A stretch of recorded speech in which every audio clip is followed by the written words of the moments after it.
Elections generally are a process. It's not an event on the election day.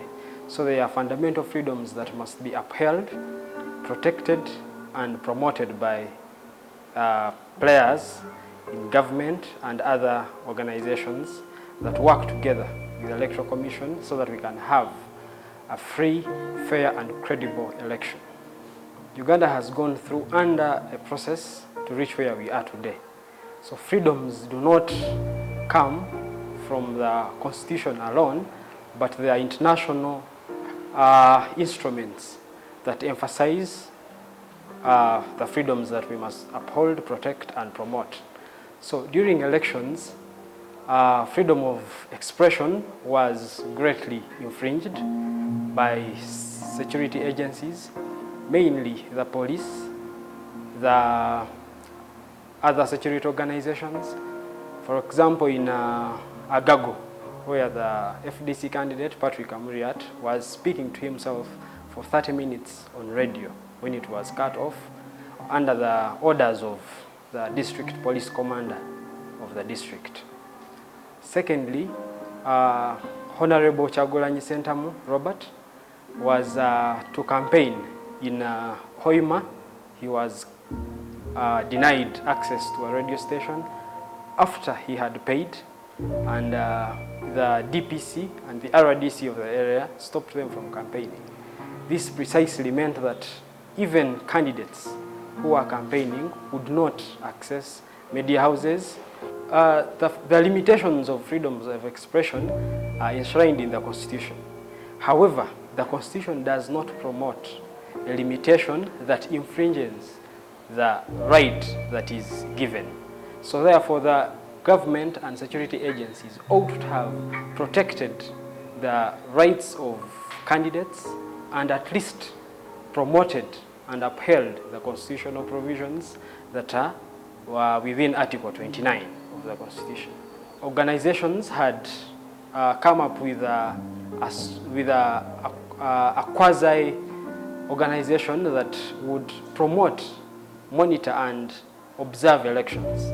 However, this organization was stopped under the orders of the NGO forum, and they could not come together as an umbrella to monitor and observe the elections. New Uganda was stopped.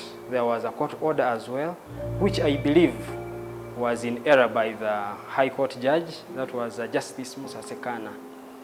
So association does not require somebody to be registered. As an individual, somebody can associate with another. The Constitution provides for that right, that people can associate the way they want, as long as they do not go beyond the scope of the law.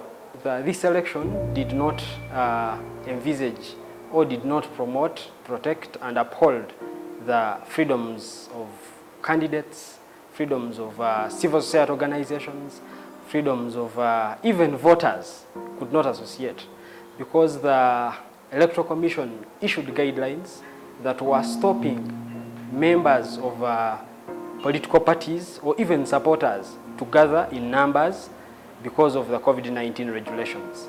The regulations were there, yes, to protect the public against a pandemic. However, this should not be put ahead of other freedoms. Therefore, freedom of association and assembly is very key to promoting a credible, free, and fair election. A free and fair election does not necessarily mean pronouncing results. It's a process to reach there.